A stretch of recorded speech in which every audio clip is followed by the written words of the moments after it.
What's happening, everyone? I'm here. I'm on break right now, and they'll let me wear my gold chain. People say, these jobs are they're not where you want to be mid-career. But however, it's been the bear market does what it does. We all get consumed one way or another, and wondering how long I can talk about this without cracking up. I love this background. It reminds me of the macro, and it reminds me that things could always be worse. I guess they could be. Nothing against anyone who works at McDonald's. I'm sure very hardworking person. Definitely a lot of entry level jobs, and does a lot for McDonald's. You can say what you want about McDonald's. I don't eat their food. However, not anymore. However, I do recognize they're a vital part of the economy, and a lot of the lower income people do really rely on them for some calories. So every once in a while I get a burger. I do like their fries. I'll say that, but I've definitely changed my habits in my later years in life. So, however, crypto, that's the reference, not this macro or philosophical argument around them. Let me say that to the chat before we get into it, and we get this dirty raccoon to show up at some point. Red Squirrel, what's that? Not talking about you, Red Squirrel. I was talking about Sloth. That's not a squirrel joke. That's a Sloth joke. What's up, Red Squirrel? Good to see you. Godfather J6, what's happening, my man? What's happening? DJ Bomber, you're ready for a stream. That's in crypto. Always good to see you, man. Might get some alpha tonight. You never know. So I was talking about the P-Die stream last night. Live and let P-Die. I like it. I like a lot of good puns last night too. If you haven't seen that stream, that was very entertaining and informative. If you're curious how P-Die and Tropa and all that stuff going on in PulseChain. Very good stream with Mr. Dipcatcher. As our friend Tommy says last night. Very cool. Certainly hope to make dreams come true, DJ Bomber. Certainly hope to make a good stream. We got some good topics to talk about. It's going to be kind of casual, and then we'll go into a few different things, depending on, again, put your questions in the chat. We'll try to bang them out and come up with some good answers for you. Crypto footsteps, rocket ships, indeed. Always rocket ships, even at McDonald's. We can, you walk outside, you can see the stars, and maybe some rockets and airplanes and all that kind of good stuff. Chad, the Donish ones, just got a couple pumps in, hit up the sauna, thought he'd stop by the stream. Audio only, of course, because you can't run and watch TV at the same time. I know what you're talking about. What's happening? Hey, from Morocco. I've been to Morocco. What's up, Jax? Welcome, man. I visited Casablanca and Marrakesh and had a very good time there overall. Very good time. There's still some hopium here. Shout out to Morocco and all our Moroccan Hexicans. You guys are hanging in there, so appreciate it. Good to see you. Good to see you. Welcome you. So, without further ado, I'll bring the first gentleman in since he's actually here. Dev Huey, welcome back to the show. Hi, Max. Thank you for welcoming me back. Good to be back again. How are you? I'm just out here trying to make some political statements. Obviously, this shirt means I am a HEDRON Maxi. That's what that means, because I have the gold chain with the HEDRON logo. That's clearly what I'm signaling. Is that your same feeling on that? Yeah, definitely. You're making me hungry with your background there. Can I order like 2 large fries, 2 Big Macs? Does McDonald's taste good where you're from? Is that okay? I think it's the same everywhere. That's kind of the reason why people go there. Sure.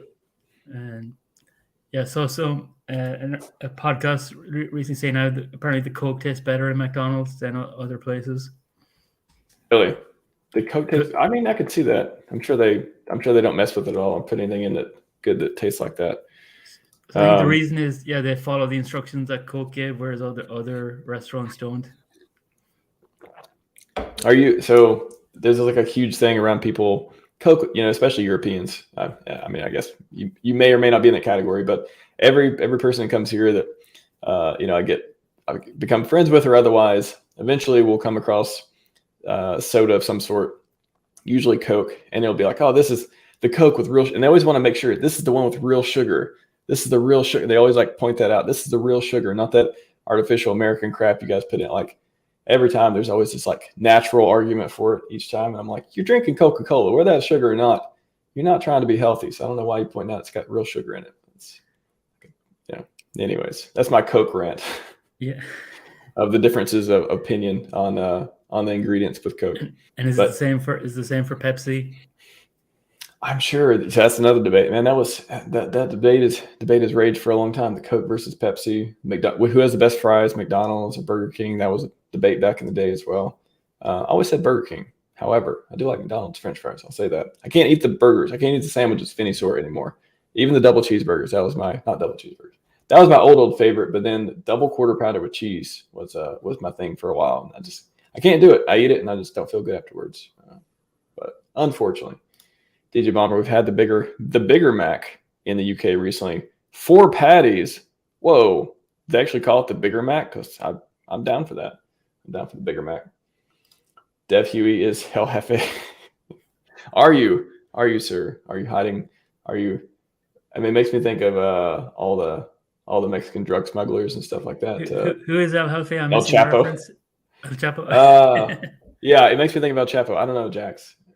I think El Jefe just made me think about Chapo. And you have a reference for El Jefe.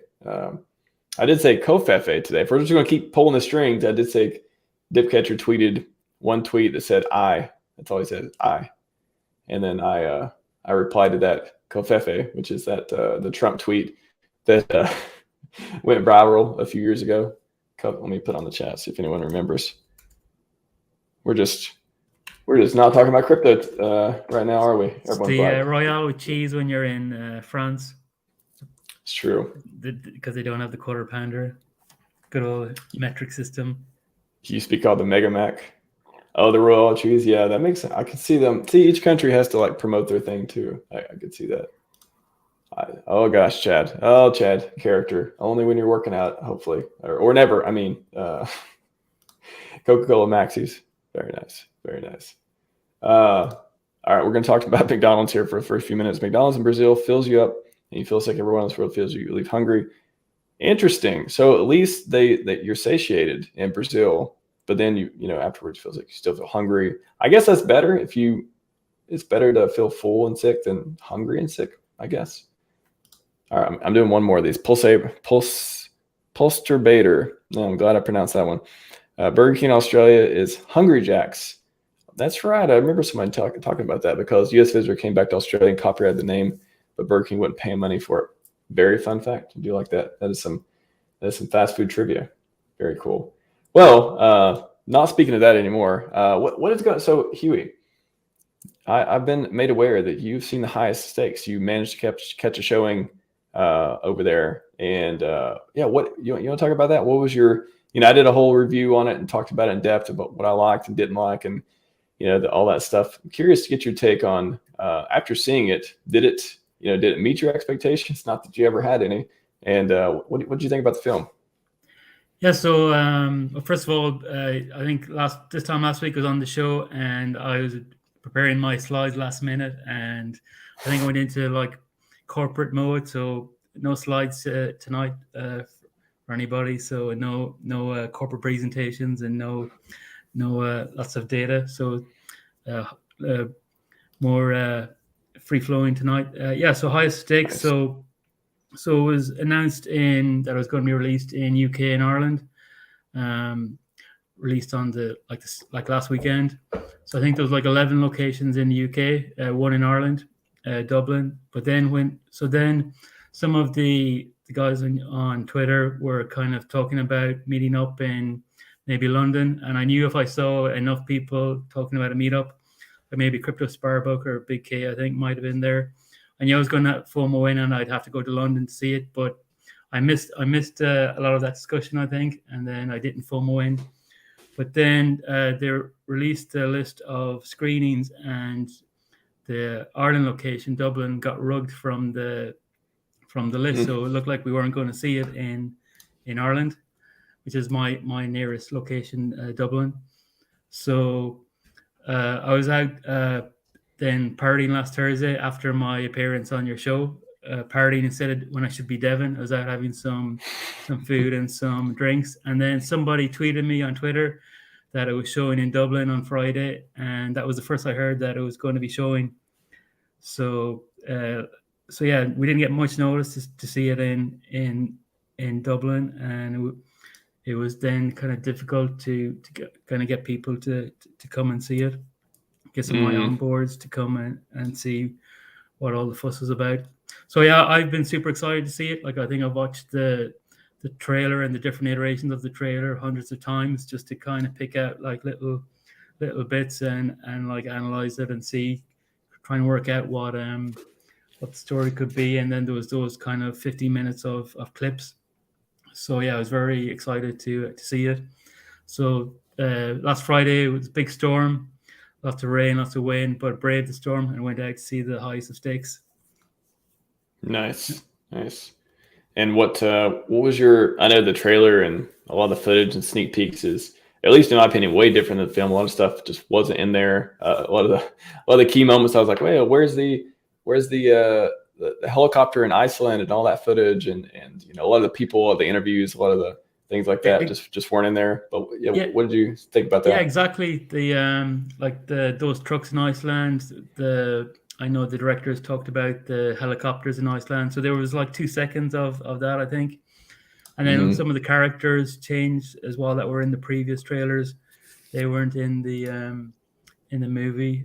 Are we okay to spoiler alert? Do we need to say that, or are we okay? Yeah, it's fine. Yeah, I think that people have seen it. Sorry, everyone who hasn't, but yeah, spoiler alert. We're calling it now. Now that he was going to talk about it. Yeah, so one character that I didn't see in there was Eric Wall. We saw this debate where Richard and Eric were in Sweden, I think, and they had this big debate.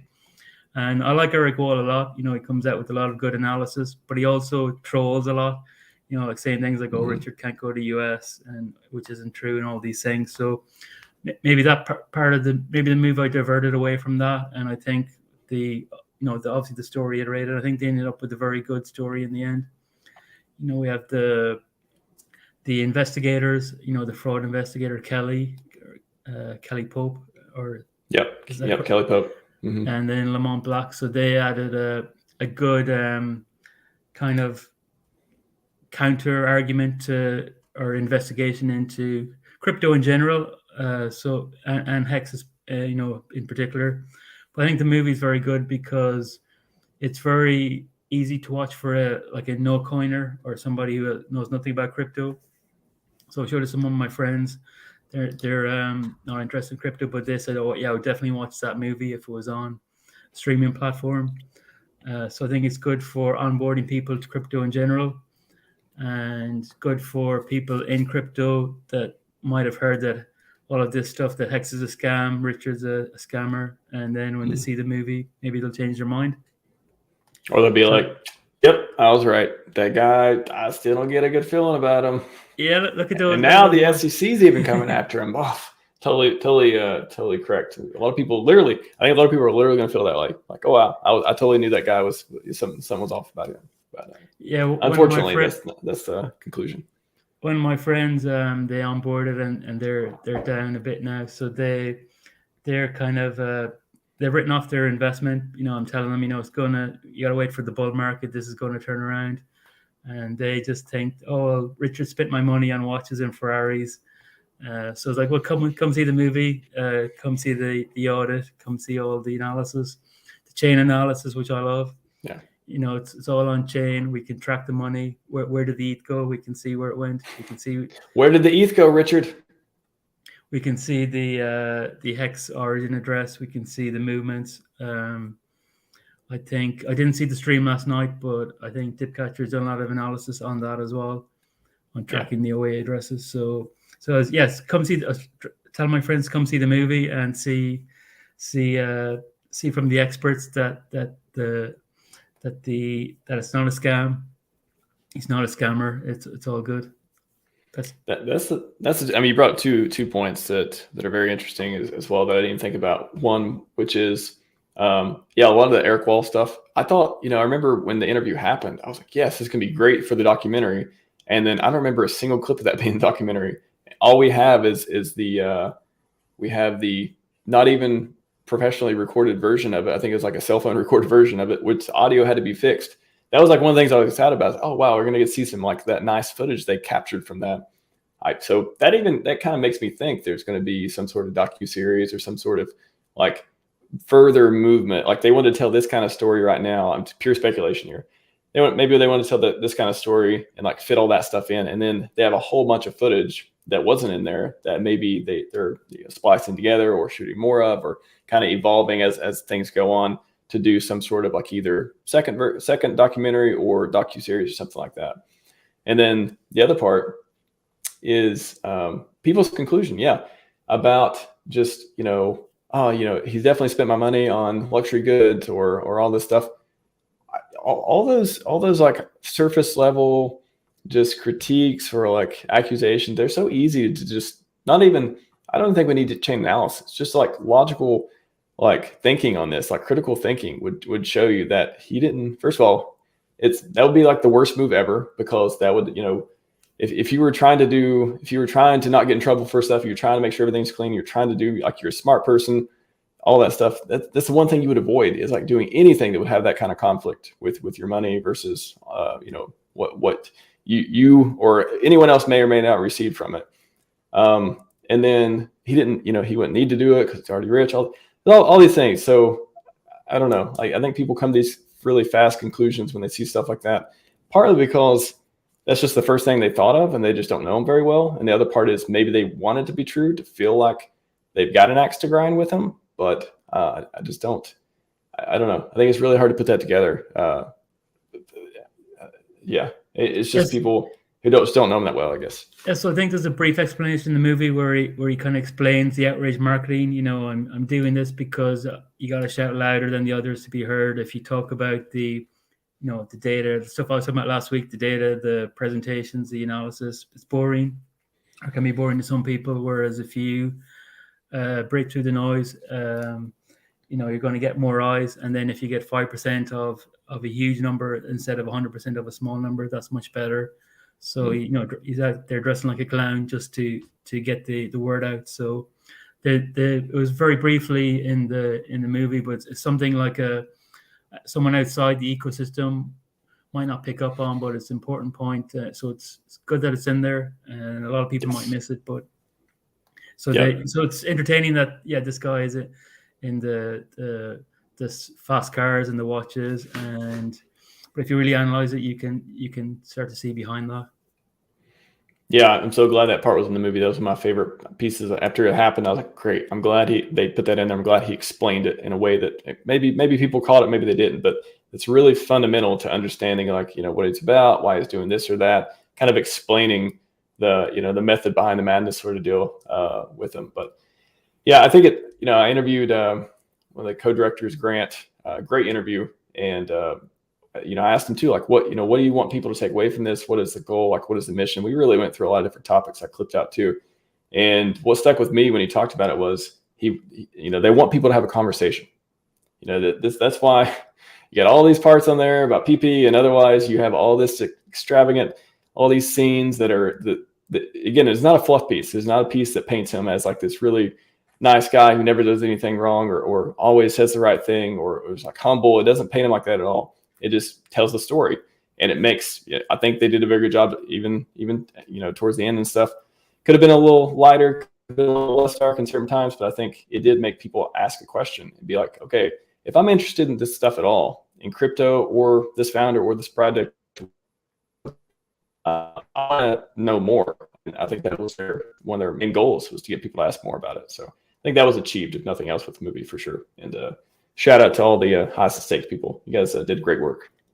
Yeah, I love the movie. One thing that might be people might not like is the way hexagons are presented. Do you have any thoughts or ideas on that? I think they picked out the clips very specifically to kind of give that slant on it to make it entertaining. I don't know. I've tried to really look at it. I've heard people talk about, it felt culty or otherwise. And I don't know. When I heard people talk, I didn't get that feeling. I got that feeling they were passionate. I got the feeling that they were, saying, very, not outrageous, but just very, they believed in the mission and stuff like that, or they believed in the founder, they believed in community. They were, I don't know. I found it more as passionate rather than culty, or like, everyone treated Richard. I didn't get the feeling that people were treating Richard as a god.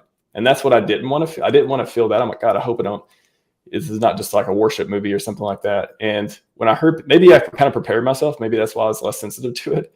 Because when I heard people talking about it, I mean, every once in a while you'll say, oh, okay, that was, I don't know. I wouldn't even say cringy, just a little bit like, okay, that's, you're just super into it, and you're maybe, not looking in all the directions right now. You're just like into this thing because maybe you've been into it for a while. But even that I say with a grain of salt, because I don't know, I didn't feel that way. I didn't, in all the interviews with hexagons that I remember in it, I didn't feel like it was too over the top where they were like too into it. I just felt like, whoa, these people are like part of this massive community and they really like this stuff. That's what I got from it. But I know I have biases, and maybe I was like less sensitive to things than I should have been. But I didn't cringe from it, at least. Yeah, overall there was it was less cringe than I expected. I think the first few scenes, the first few minutes, it looked like it was going to be a cringe fest of the benevolent king, the god, king of crypto, a god, all this kind of stuff. So, but that was good as an intro. The clip I have in mind about the Hexicans was, there was these meetups across Europe, and one in the movie is where somebody says, "I own 10,000 hex. How long until I'm rich?" And then Richard actually had a very good answer for that, where he says that people, you're in a bar, people don't want to. They're not going to like you if you say you're rich. You got to be more subtle about it. So I think he had a good answer. That the goal is not to be rich. The goal is to change your lifestyle or whatever. But those kind of clips I thought were kind of picked to make it give it that slant kind of. Yeah, I think it was, which I can see is important for the story. So not criticizing it all, but just it was interesting. That's my kind of analysis on it. Yeah, I think they definitely didn't cover everything, and that's why it makes me, there's people who talked about all the stuff was missing, and that's what makes me think, hey, that hopefully, I hope so. I hope there's more to it. And I think coming out in the bear market like this it's easy to be like, oh, look at them right now or whatever.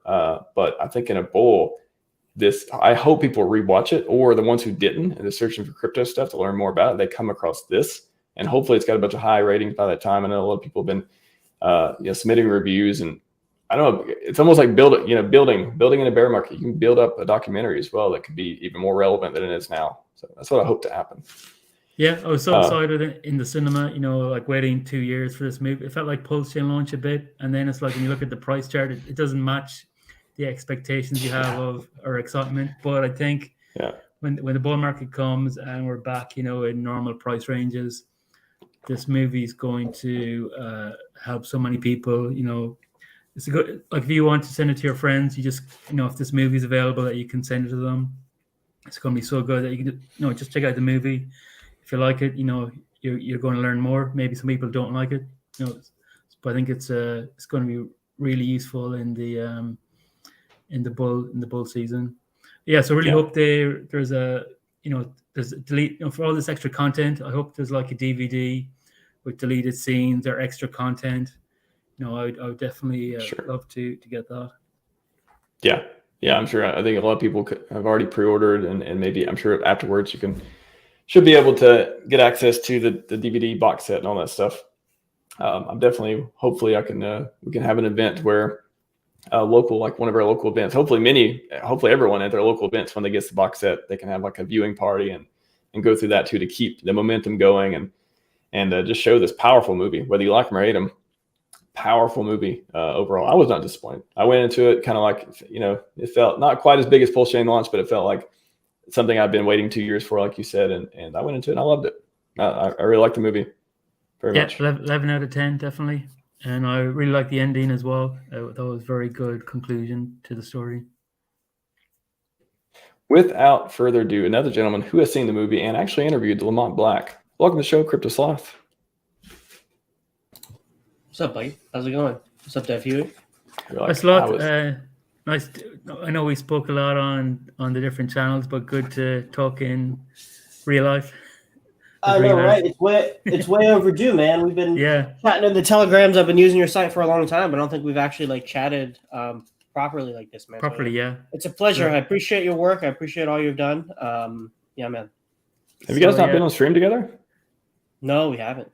So Max texted me saying Sloth's going to be on. It's like, yeah, definitely. I want to be there. Want to say hello. Hell yeah, dude. And thanks for all your help. When I was building out my site and everything, I really appreciate that, man. Yeah. What how do you find like things are changing? Like it's a constant battle to keep these things running. For example, Hex Daily Stats went down, and then it's like there's some feed coming from there, and then it's like you update it, but then Hex Daily Stats comes back, and then some Python libraries change. Yeah, it seems like a constant battle to keep things working. I was really lucky when Hex daily stats went down. I went through my code and I found there was only one thing that I was pulling from that site. It was the t-shirt rate. And funny enough, I remember back when I was building it, me and Max were having a conversation because he was also learning how to connect to Web3 through Python at the same time. We were both learning that Web3.py API at the same time. And he was like, hey, how do you get the t-shirt rate? I was like, oh, just use this website. It's going to say, yeah, I don't know. I think I want to actually get it from the blockchain. I kind of made fun of him. I'm like, dude, what are you talking about? It's right here. Just use this. And then that site went down. That. Like, damn it. Max was right. I know. I was like, sloth, that's not how we do it. We get it from the source of truth. We don't get it from other websites. That's what I was thinking at the time. But yeah, we're all just trying to figure it out. Yeah. So I would say be careful. Fortunately. I would say be careful if you update this web3.py library because some of the functions don't work when you update it.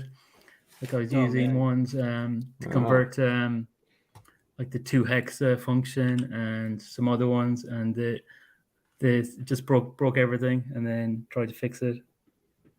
Let me see if my website's still up then, if that's the case.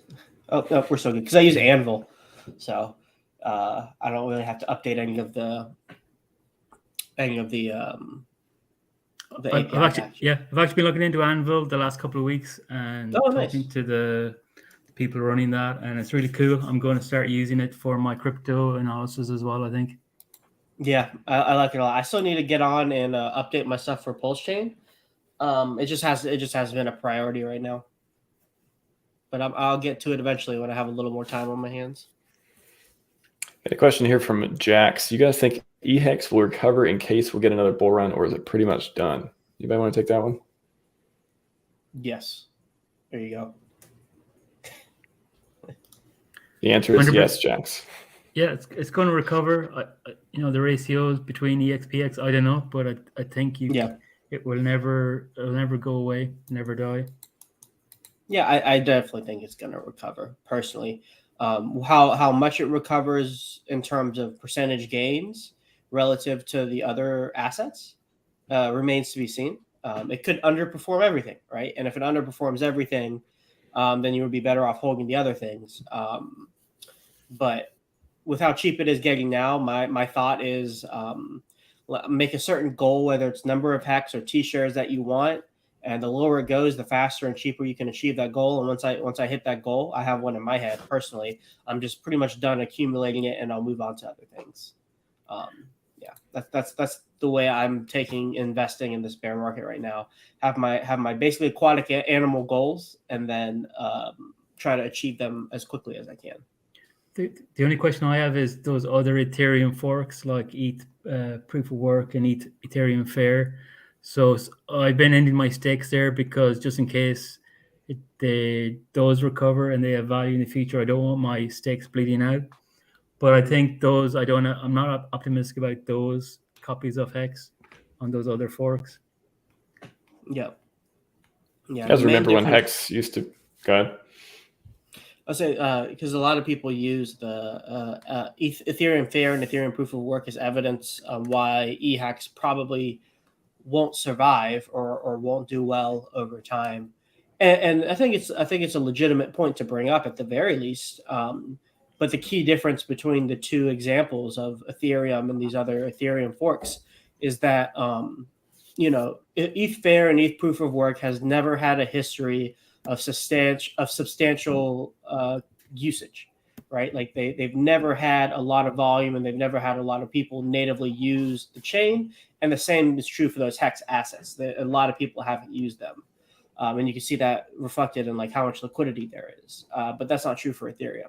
All of HEX's history is on Ethereum until the fork happened, as well as the Ethereum network is the biggest smart contract platform in the world, right? So that difference of the number of people who use the network, I think, is significant enough to differentiate the two, where you can't just compare them one to one. But it is still useful to look at. Exactly. Yeah, I think it's because of the people using the chain is kind of the big difference. So people use Ethereum, people use PulseChain. Those HEXs will do very well, and then people are not using the other Ethereum forks at the moment. So, and maybe they will in the future, maybe not. But it really depends on the overall usage of the chain. And I would even say if for some reason one of them got like incredibly popular for some reason, like let's just say Ethereum proof of work became number 3 in volume across all of the number 3 in decentralized on DEX volume across all of the layer ones, I would then say, you know, the HEX over there would start to have some value. Yeah, there's just no. Yeah, I think great points on the POW ETH fair versus Ethereum HEX. It's like, yeah, I think the origin of a coin, especially with a community who's still interested there and have, you know, they got their copies over. I don't know. There's like another point I could bring up too. Maybe this some people's minds, maybe not. But with SEC stuff, blah blah blah. Worst case scenario, PulseChain's reverse never existed. It's got to go away. Blah, all that stuff. I'm not saying it's ever going to happen. Just saying maybe that's on some people's mind. They're factoring in the risk with Pulse more right now because HEX unstoppable code that was always there, can't undo it. PulseChain, I don't know. I guess you could say validators can't bring them all down, but let's just say people get uninterested in PulseChain or something. Maybe they're factoring that in, and like the fallback with Ethereum HEX being the original and like the never go away feature. It just feels like it's been around longer too. Maybe that's a factor. That's like always good to have on any coin that gets forked over. Just something on the top of my head too. Go ahead.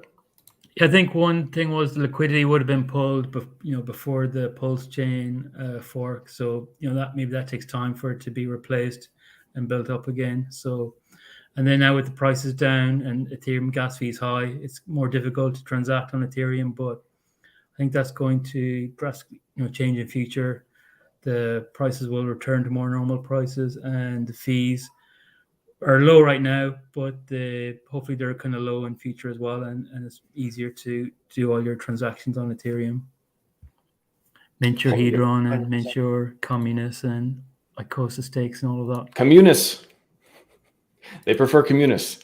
That is funny, like how I said it for a long time too. And then who was it? Was it Coffee or somebody was telling me Communis? And anyways, by the way, everyone, don't freak out. I don't think PulseChain's getting control seed, not getting undone. Just something off the top of my head as far as risk factors and stuff go. Not that I'm factoring in either. Anyways, you guys remember when HEX was 12 cents? That was wow. That was March. Was that testnet V3 time period? Mm-hmm. That was nice. Wow. Wasn't it nice to have money? It just felt good, It felt good. It was like, 5 cents. Everything's just so bad right now. Remember when 5 cents was bad? Mm-hmm. Boom, boom, bah, and then sell the news. And then, PulseChain came out. Maybe I don't even know when that was. And then and that was at the Godwell sacrifice thing. And then so I think it was like 6 cents when PulseChain launched. So I was really expecting like 3 cents on each chain, which I think it was for a while, but then other things happened. Yep. PulseBaiter. Wonder if HEX can ever be staked somehow on PulseChain. Is that something we were talking about the other day, Sloth, about if there were HEX V2, would it be something like the HEDRON V2 of the cross-chain, pumping each other ability? How much? Let's maybe revisit that for a second too. How much? First of all, how much? I think remember at the time you didn't think it mattered that much, but let's say if it did happen, what would that change? Like, would it kind of settle some of these issues with EX and PHUX, or what kind of effect do you think it would have? Yeah, it's a good question. I think, what the contract would probably look like is, it could be one of two things. It would be a new contract where you could turn in either HEX and then maybe receive one new HEX based on whichever one you turn in. Or it could be like what Alex is doing, where you turn in EHEX and you get a new EHEX back. You turn in a PHEX, you get a new PHEX back. And then you can stake either one of them on both chains, right? And so it's like you could take your EHEX over to PHEX and stake it for PHEX inflation, or you could take your PHEX over to Ethereum and stake it for Ethereum inflation. Each one are a little bit different, but it definitely, like PulseChain said, would be a game changer because then you would also have the dynamic of, which coin do people value more, but then also like there's an equilibrium between the yield that you're getting across the assets. because if there's one coin that's more valuable, people are generally going to go over there more because they're going to be accumulating the quote unquote more valuable asset. But if they do that and they bring coins from the other side over and stake it, say they bring the Ethereum side coins over and stake it on PulseChain, well, that increases the yield on Ethereum because less people are staking over there. So then a new equilibrium will have to be found between the two, where the market will decide based on the token's value which one is going to have what the APRs are going to be.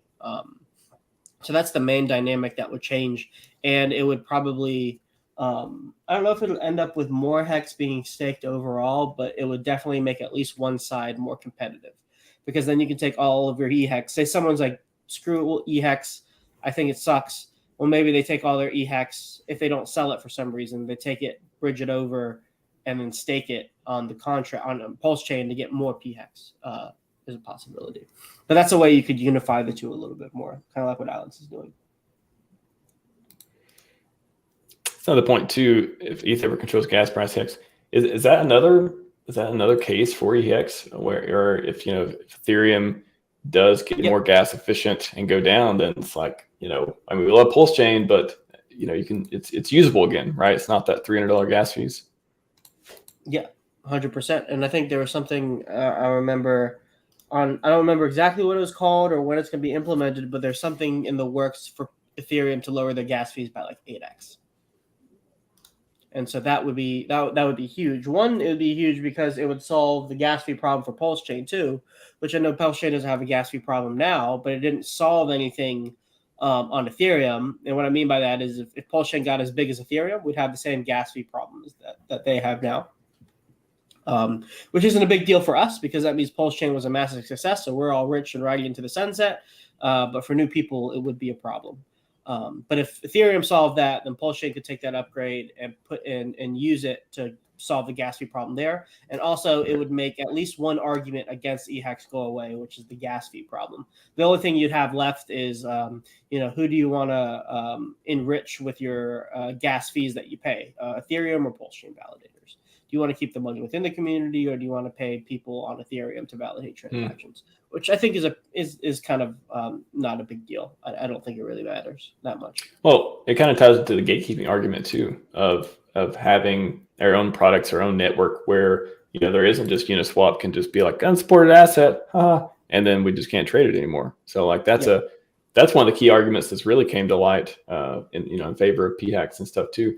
I don't know. I hesitate to even say in favor because I don't really favor one or the other. I just see the risks between the two and which one's kind of like tuggy on the other. So to me, I like both, but it's like I just kind of factor in these different risks. I know you probably do a similar thing as well. Mm-hmm. Yep, that's pretty much how I see it. And I think Walrus on a stream with Access put it really well, where the difference between the prices, the premium that you're paying on PHEX is the price you're paying for certainty. Like we're more certain that PHEX will do well in the future. And so in order to obtain that certainty, you're paying a higher price for the quote unquote same code. One other thing that I've been thinking about recently, so the background is I was waiting for PulseChain to launch to do my 15-year ladder stakes on PulseChain to stake out long. But because the fees are less and they're going to be manageable in the future. But one thing that Dipcatcher mentioned was that there's only going to be able to fit 2 end stakes per block in 15 years time. So that's something I hadn't considered or thought about. And just, do you have any thoughts on that, or is there a solution to that in the future? Like maybe there's loads of blocks and we can all get a block each to end their stakes. Yeah, I'm not sure. You talk about the problem with like a full 15-year stake takes like you can only hold like 2 per block basically. Yeah, that's it. Yeah. Yeah. I am not sure what the solution to that is, to be totally honest. I have no idea. I'd like to ask about that. Yeah, because I mean, wouldn't that be a problem only if a bunch of people those stakes were coming to end at one time, and then we just didn't have enough validators? I'm not sure how. I'm sure there's something to it. I would just like to know more, like when that would come up and what problem it would cause. I think the only problem is that the gas fee to skyrocket because everyone's bidding to get space on the blockchain, right?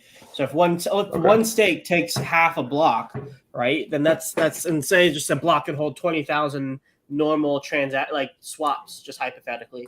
Well, that's 10,000 transactions that need to up their bidding to try to get the limited space that's left from that one Right. single stake. I was trying to, outside of gas fee, I was trying to think if there's like any technical things with the actual network. But okay, so it's just like a gas fee pump that may, depending on how many are trying to end at one time, it could over time. I guess there are a lot of 5555 stakes.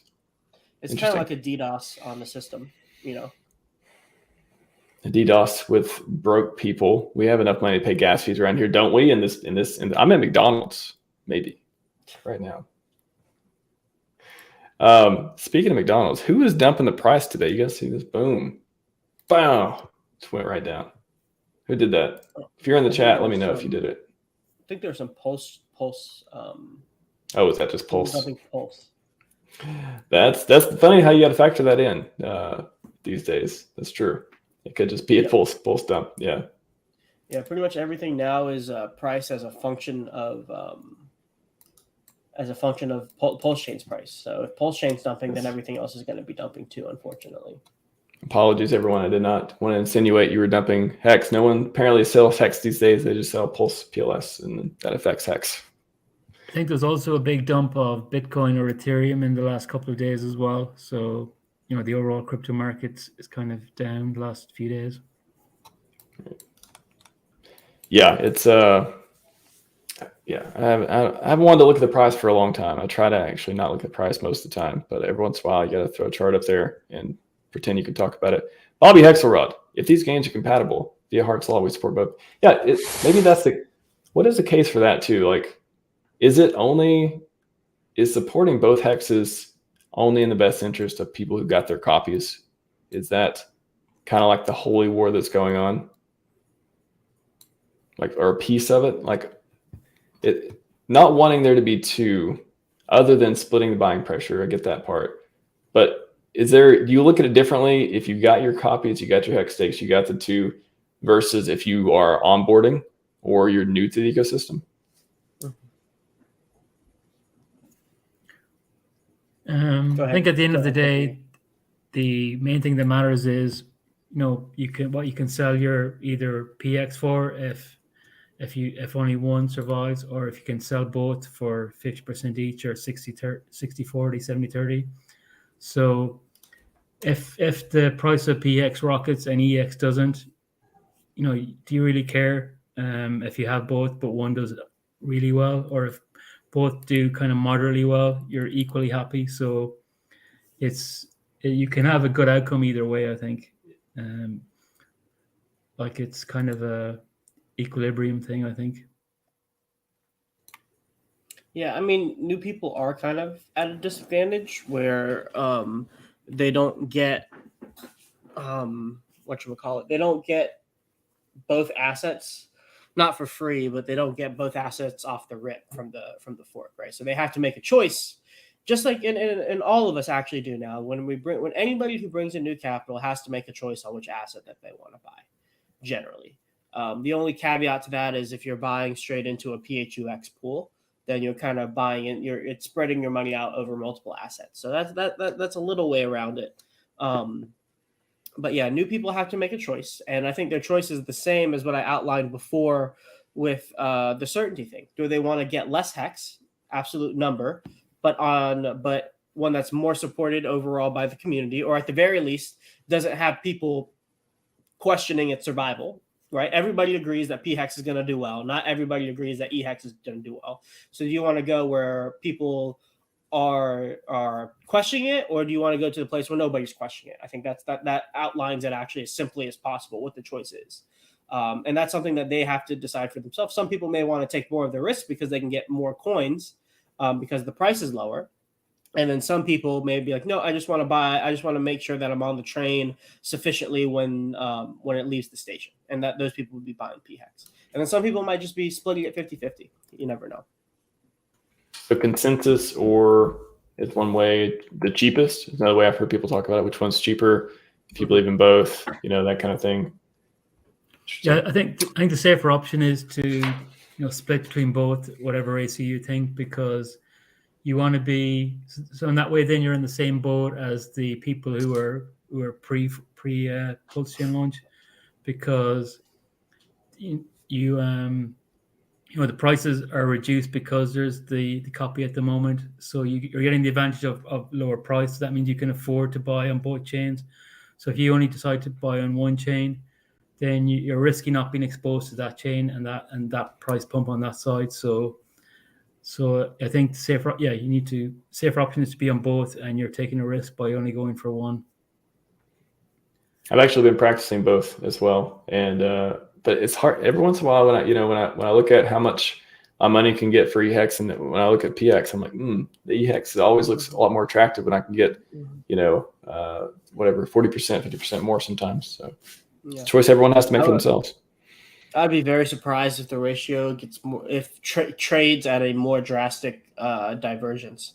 Like 4-to-1, 5-to-1 seems like a pretty crazy difference to me. I'm sure there are plenty of people who would start swapping over from PHEX to EHEX once we got into like some crazy ranges. Like just imagine you could take 250,000 PHEX and then get 1 million EHEX out of that, like at a 4-to-1 ratio. Like that's pretty insane. Wow. And there are only a finite number of coins out there to be able to do this with. So at some point, and this is the Hart's Law thing that Bobby was talking about, where if the prices become too disproportionately priced, well, then when you trade one into the other, it has like a trampoline effect where it bounces the other one up really, really fast and with more magnitude, which in turns creates more momentum for it to bounce the other way again. So the two kind of work in tandem. There's a really good GIF of like of a teeter-totter where people are like, it goes up and then the person gets bigger when it comes down, shoots the person up, they get bigger as they come down, that kind of thing, that synergistic relationship between liquidity, which I think is what we have going on right now, and I think it's beneficial. But it also exists with all the assets too, like PulseX, PulseChain, Inc., everything. Then to add in the HEDRON ecosystem, and you got like multiple teeter-totters on teeter-totters, and all trying to equalize each other. Mm-hmm. So it makes my head explode. Yeah, I mean, speaking of that too, so lots of going to talk a little bit about the pools. You mentioned PHUX, the Alex HEDRON Maxi pool. What do people need to understand about these pools on PHUX, especially like the ones where they have multiple coins, to balance or fork instead of Uniswap, all that stuff. But what does that mean? And I know there's you just want to talk about that, and isn't there like a coin that represents different pools and stuff too that can be traded? Yeah, so PHUX, like you said, is a fork of Balancer V2, and the main difference between Balancer and say a Uniswap, which is what the tech that PulseX is created from, is that instead of only having a single asset pools or 2 asset pools where each asset is paired against each other 50-50 according to dollar value, you can have up to 8 assets in a PHUX pool, and you can customize the weighting of those assets in any way that you want. So here for the Alex Maxi pool, you can see that there are 5 assets: PHEDRON, PHEX, EHEDRON, and then both of the ICOSAs.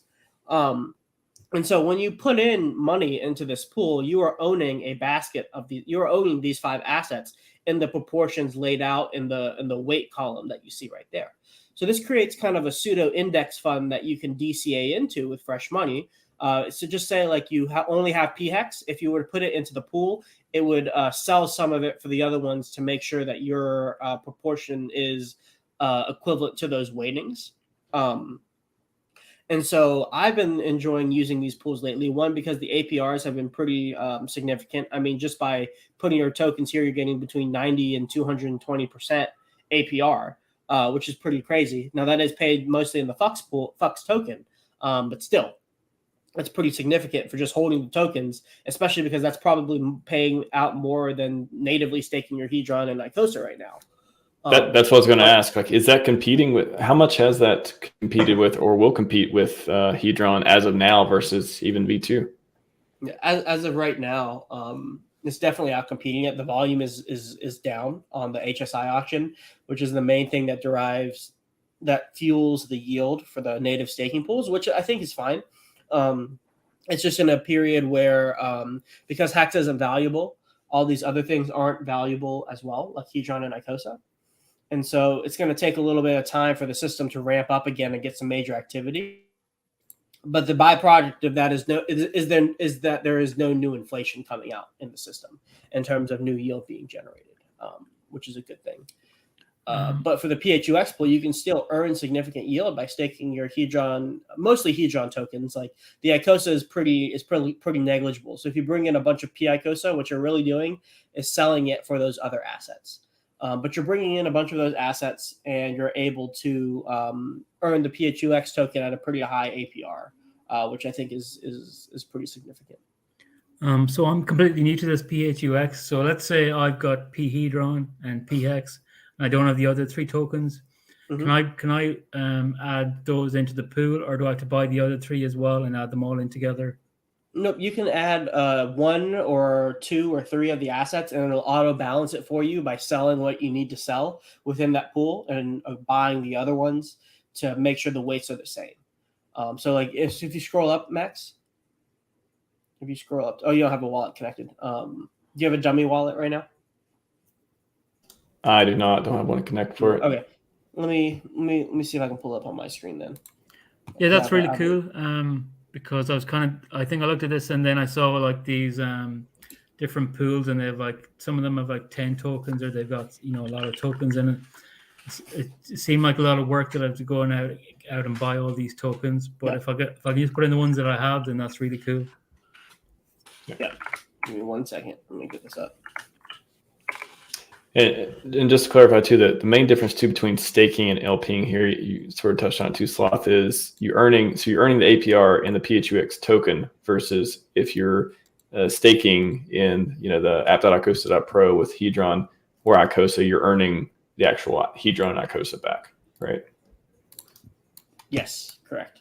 So this one, you're earning the PHUX token and a little bit of fees associated with that, which are paid in those tokens that are being swapped with. But that's pretty negligible. Like if you look over here, where is it? If you look here, only 2% of the APR is composed of the fee swap. So most of the APR in your income is from the PHUX token. And then also the difference between the min and the max. So like the difference between getting 88 or 220% depends on how much VFUX you have, which is how much you have of your FUX you have locked up in this prime PHUX pool. But going to DevHuey's question, if you go to add liquidity, and let's say I only have PHEDRON, say I have 1 billion of this. That's 100 million, 1 billion. And then I have, which is crazy, $188. That's wild. And then I have, let's say 50,000 of this, right? It'll, so it exceeds my wallet balance because I don't have anything in here, but it'll auto adjust this and sell them into these assets. And then you'll see the price impact within that pool is 0.8%. If you start adding a bunch of one token to it, it's going to start tell you that you're going to see a lot of slippage because what's happening is a trade in the background. Like you're trading your PHEDRON for the EHEDRON, ICOSA, PICOSA, and a little bit of PHEX because this is the most amount of money that you're depositing right now. So that's the main thing to consider, but it'll tell you, and then you'll be providing it within these proportions in the pool, and then you'll be earning this APR in the PHUX token. And so it's like I said, it's like a pseudo index fund, especially if you consider that the impermanent loss is more spread out now. Because you have more assets that are kind of mitigating against impermanent loss. And especially with assets like these, all of them generally are probably going to be moving together. So, this is a pretty solid pool to be in terms of mitigating against impermanent loss because all of them are pretty intimately tied together. And then especially a pool like the RHMaxi pool, where pretty much all of these are moving up together. And if you don't really believe in, say, like HEX or INC, it's only 15% of the pool. So it weighing the dollar value of your position down in terms of impermanent loss is limited to 15% of your position rather than 50-50 rather than 50-50. Yeah, I still like on PulseX though, doing the pools that are the pools that are either Pulse and PulseX, or PulseX and Ink, or Pulse and Ink, that kind of stuff. In this system, it seems like you're betting on, I mean, the permanent loss is sort of more spread around and stuff, but also you're earning Ink. I guess if you're doing the RHMax on PHUX, are you just betting that PHUX's price is going to go up more than Ink, or I don't know. I guess what factors in the decision between using the two platforms with the RH tokens? Mm-hmm. Yeah, so I mean, the APRs are different. So for the PulseX, I believe the APR is like 15-16%, something like that. And so just by the current prices that they are right now, 12%. It's 12% right now, and then the HEX Pulse is 18%. So just based on the current prices, if you're selling your yield fairly consistently, the PHUX pool is paying out more right now from that perspective. Now you got the big 12% from that one, but also you got 77% for the Ink and Ink pools. Yeah. So in those Ink pools, you are taking a little bit more risk on them with the PLX and Pulse and the HEX and Wrap Pulse LP, just because Ink is a more volatile asset because of its emission rate, and the fact that people get it and dump it a lot. So it's a pretty volatile one. So the impermanent loss in either direction is going to be a little bit more severe versus it being cut off right here. Now there is one big difference between the two places, and that is the amount of liquidity that there is. So there's $22 million of liquidity in PulseX Pulse, and there's 15 million in HEX Wrap Pulse. But here the pool only has 3 million. So your ability to enter and provide a ton of liquidity in the PHUX pool, if you're only bringing one asset, is fairly limited, just because of the amount of liquidity that's there. So if you're a big Pulse sacrificer, not a big PulseX sacrificer, and not a big PHEX holder, you're not going to be able to get in a lot of your tokens. Versus with the PulseX pool, you'll be able to swap more of your Pulse tokens into PulseX in order to enter that liquidity pool. The slippage is lower. So that I would say actually that's one main big difference, is that the not the volume, but the liquidity is much lower, so it makes it harder for larger players to enter. Where was I going with that? But if you're spreading your coins out amongst different LP pools in the farms, it does kind of make it similar to the PHUX pool in a way. I think I don't know if the impermanent loss works out exactly the same, but for all intents and purposes, like if I was advising somebody, it kind of works out the same. So it just depends on, do you want to accumulate the PHUX token, or do you want to accumulate the Ink token over time? Kind of like what your question was getting at, Max. For me, I kind of gear more towards the PHUX pool just because of simplicity. So I can take my money, I can just buy a bunch of Pulse, and then I can put it in this pool and I get all the assets, rather than having to buy the different assets and then figure out the ratios myself to get it 50-50 to put into the farms in the Ink pool. But if I wanted to accumulate more Ink, that's what I would be doing. So it's more of a personal choice than a absolute answer, if that makes sense. Sorry, I was a little long-winded there. There are definitely more clicks. I mean, one day PulseX will it'll be the shining beautiful, perfect thing that we were waiting for 2 years. But right now, there's a lot of clicks to add more stuff. I know, especially when you're recompounding, especially when you're earning Ink and you want to turn it back in. Like, okay, now let me do some math. Okay, let me click like 6 buttons and let me confirm 3 times. There's a lot to it, but definitely like the way the PHUX makes it.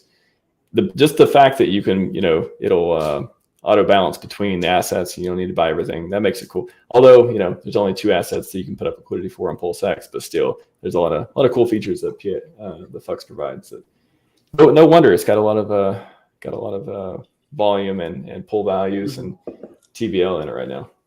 Yep. So can anybody make a pool like this on PHUX, or is there fixed pools? Yep. Anybody can make a pool. You can make one right now, and if you go to the pools, Max, and you just start scrolling down, you'll see there's some with like I'm looking at some with like 600, or not, like a couple $1,000, a couple $100 of liquidity down there. So anybody can make a pool with any tokens at any weighting, but the pools that are incentivized are picked by the team, and then the community who has the has the PHUX. The people who have those, they vote on the weighting of those rewards. So many artists in the community with these names. Don't even know if some of them are. Don't know what some of them. Afraid to ask what some of them mean. Tang Gang. gang. Wow. Okay, I'm behind on that one. All right. There it is, Richard versus SEC. Richard Bridge Stablecoin.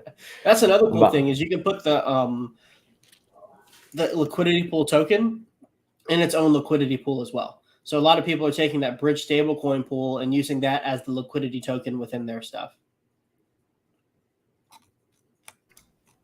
Gotcha. Makes it cash for clunkers. Oh gosh. Got a question here.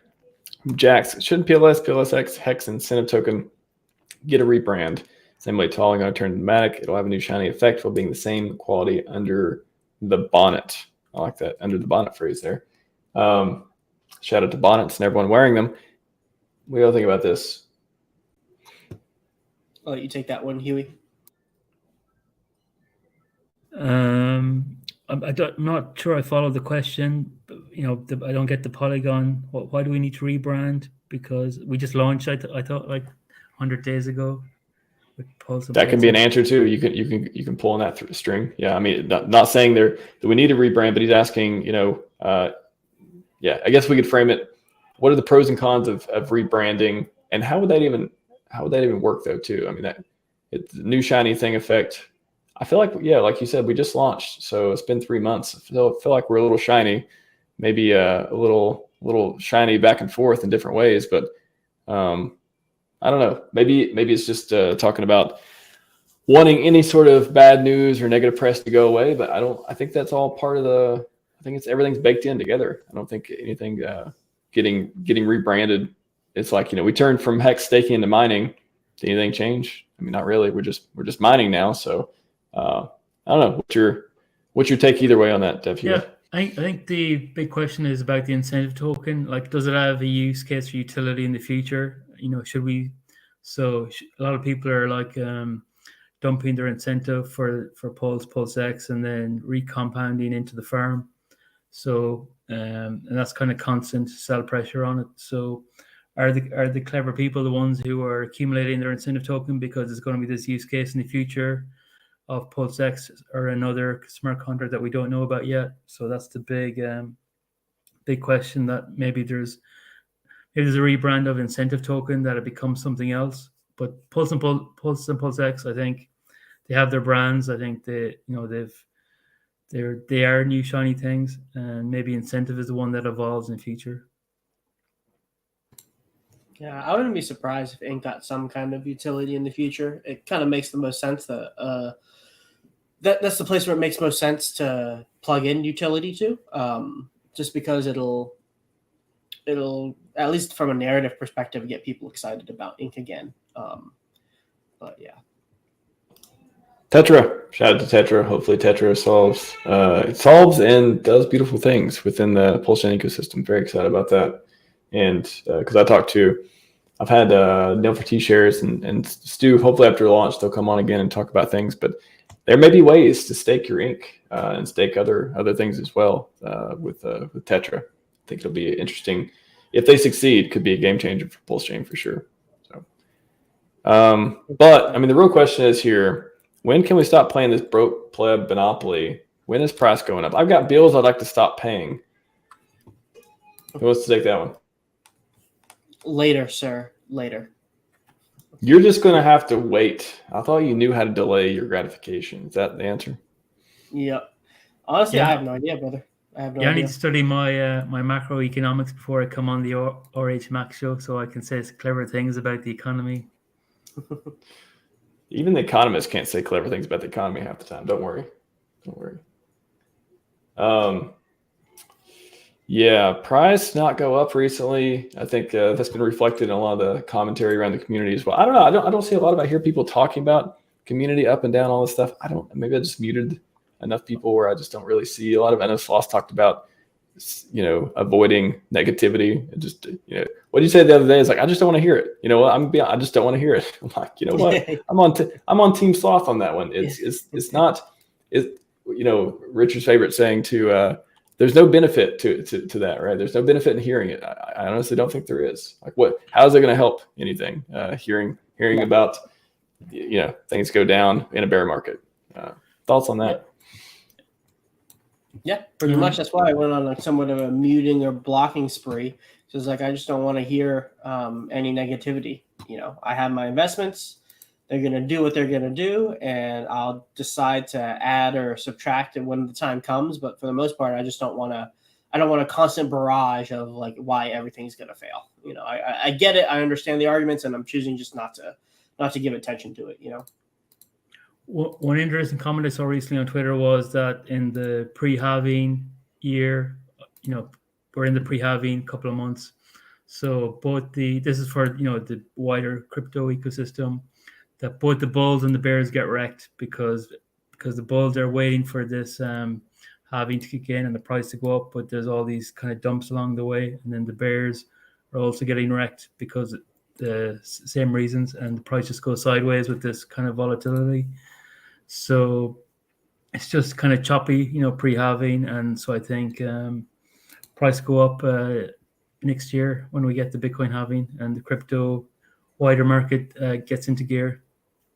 Yeah, I definitely agree. Once we get general sentiment flipping in the greater macro economy and the greater crypto space, I definitely think it's going to be easier for people to store their money in the PulseChain ecosystem. Because I think a lot of the reason why people are capitulating is uncertainty for lower prices. But if a lot of these, peripheral factors that set the context for the climate that we exist in, if they start to flip bullish, then people become more risk on, and they're more likely to start putting their money into these assets, which will at the very least give us some relief rallies, and then we'll see if that's enough to punt us into price discovery. At least PulseX and PulseChains, that's their first price discovery pumps.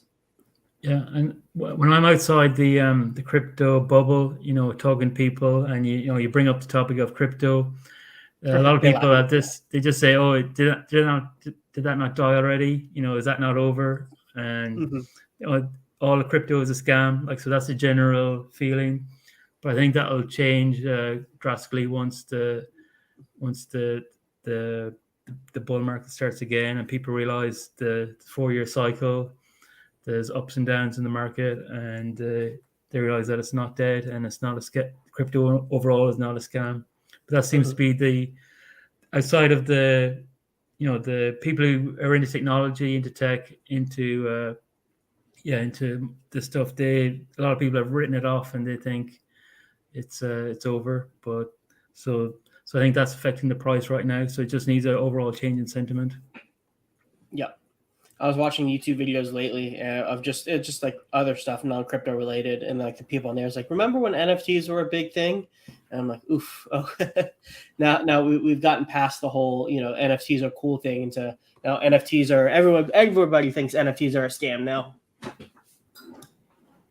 What about those Wattses? Those Wattses, yeah. The DeFi NFTs, they're a different breed. That was Max's avenue into NFT degeneracy. The Wattses. I literally think that's the only NFTs I've ever owned. Never understood what NFTs are. I think they're all a scam. And then Wattses come along. He's like, oh wait, I get it. Dude, Wattses were if you give me an NFT that I can see how much it's worth in another coin. I don't know. I'm sure there's probably other NFTs out there that have those kind of things. I'm probably not as cool as theirs, but yeah, I don't think I've ever had an NFT other than Wattses, and I hope I don't. I hope I don't have any other NFTs unless Alex makes them. I'll say that. When are we getting profile pictures with a different hat on our Wattses? Monkeys with wearing different costumes. Where's Fast Abdul? We need monkey pictures. Yeah, can you guys can we go by who's talked about who's hashtag Wattses the most, and then put distinct features like their hats, their AirPods, their all the stuff like that on them. Sloth's got a hat, so he'd be into this, right? You got a distinct look there. going on. Mm-hmm. Yes, Yeah. sir. Huey Matt too. He's got a hat on. He's got a hat on the picture. There you go. Yeah, red one. Yeah. Need to get I a will say- red hat NFT. Yeah. In terms of the what's the images, they're all made. They've all been generated. They're all made and they're all organized. And Alex has them. It's just where is that on his priority list to get done? And I imagine a big reason why he's been holding off on it is because of the upgraded contract, right? So like, why release the images on these old ones when he's about to do it in the new one? So I don't think I don't know if this is actually true, if this is what's going to happen. So like, don't hold me to this, guys. I don't have any information, but I imagine that when you upgrade your WhatsApp over to the new contract, maybe that's when you'll get your image, like the updated one will have an image. Maybe that's I could see that incentivization to upgrade. Yeah, migrate. Right. So, or just a fun little Easter egg when you upgrade. So do we all need to upgrade?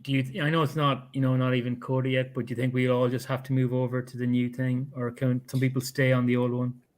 Some people can stay on the old one if they want. I'm going to be completely moving all my stuff over personally. And there's a time window to convert everything over. So there's like a 30 to 90 day time window to convert all your stakes and your liquid stuff over. The only thing that can be converted forever, as we were talking about, is the WhatsAs. So there is no time limit. Any WhatsApp can be converted over at any point in the future forever. That's a good note. Yeah, that's good to know. Paul asked before we move on to the last point, because I know DevHugh's got a question you want to ask about validating, but PulseX, what's a collateralized for loan against Lambo?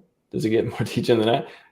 Let's just take the first part. Let's frame it as what's a collateralization? Because I know at least I've talked about that in passing a few times on stream too. Like, I think that's getting liquidity from your WhatsAs or being able to trade pieces of them, pieces of your new pictures.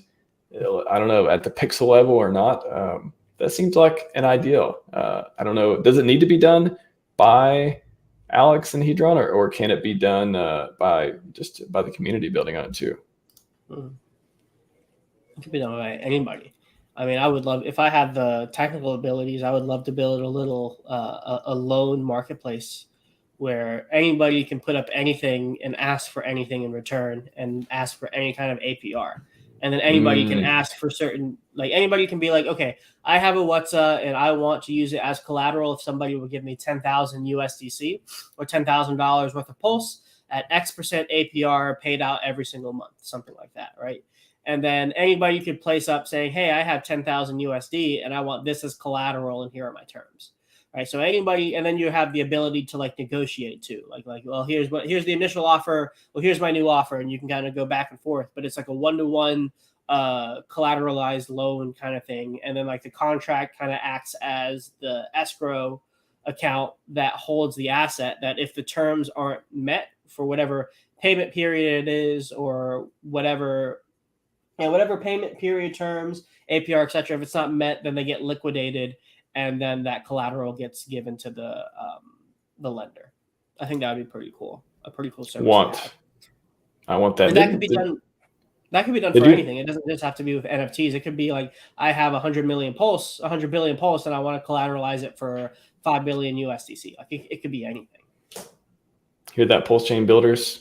That seems like a very good idea that somebody's bound to do. Did Alex not talk about that was that not part of the marketplace that he's building, or is this just another idea you've talked about? That's not, I don't know if he's put that in his marketplace. I think that's just auctions and buying and selling. I don't think there are loans on top of that. I don't know if he's built that. I would love to build it if possible, but I would need some kind of software that allows you to write smart contract code pretty easily. Chat GPT. Yeah, Chat GPT. Just get it audited, I guess. I don't have the money to get my stuff audited, to be totally honest. So I don't think I'm the right person for that. Well, if you had it's chicken and egg. If you had the marketplace, you could trade the auditor some of your stakes on collateral to get it. So see, it's the chicken egg problem. Here's what I do. I run a sacrifice, and that solves all my problems. That's the second thought. Yeah. Yeah. Just run a sacrifice, take some money, and then I can have the money to buy the audit. And then it comes back, and it's like everything you built was trash because you're not a developer. Their audit score is, you get an F. That's what every result is, F. How about that? Human ChatGPT is Tenta Nomini. Yes, he is. I think Dev Huey is. We'll take one more, then we'll wrap up here. Anyone asked Dev Huey how he feels about the accolades he was given in regard to the evolution of HEX staking? Yes. So what accolades was I given, or what is this in relation to? That's what I'm wondering. Were you given accolades? Is this hexmodel.com? Lots of things coming out, lots of analysis, but otherwise, I'm not sure what the accolades are. Did anyone ask Dev Huey how he feels about accolades he was given in regard to evolution of HEX staking? Bobby, you want to rephrase that one a little bit? Because I'm not sure on the accolades part. Yeah, if you want to rephrase that, we can pose it again. But yeah, Dev Huey, you had a question on what's up, UFO to go. Welcome. You had a question on validating you want to bring up? Yeah, so I really want to become a validator, and I tweeted a couple of weeks ago that I was going to invest in an Intel NUC, but the crypto price is so low, just couldn't invest in the hardware instead of crypto. So I had to divert my capital. So, but I'm still, looking at all the deals, waiting for Black Friday deals to buy a NUC, which I think Intel might have been discontinuing them. So maybe they're going to sell out soon. So I'm kind of a newbie, a validator wannabe. So I know Max, you use cloud for validating, and then I've seen some comments recently from Gamma about if your electricity goes down, you need to have some hardware with the battery backup, and you have to get all these other things.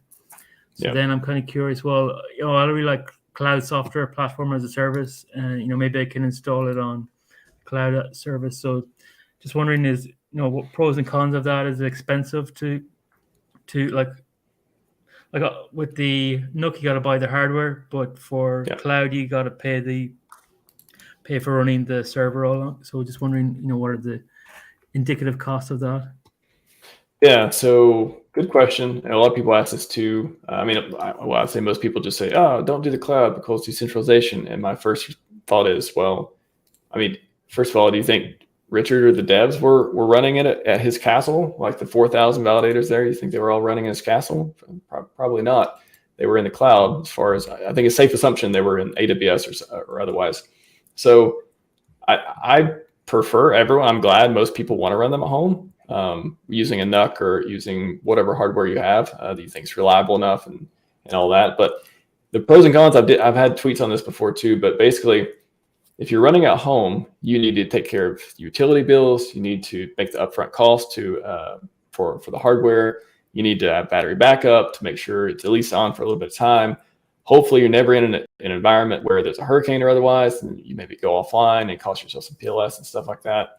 To me, I like the simplest option, and I've used different cloud services for years. So for me, it's just like it's natural for me to run stuff in the cloud, especially servers, because there's advantages for security at home. Like I would recommend people, do like an extra router to have physical separation, isolation from the network, all that stuff too that I've talked about during validator AMAs.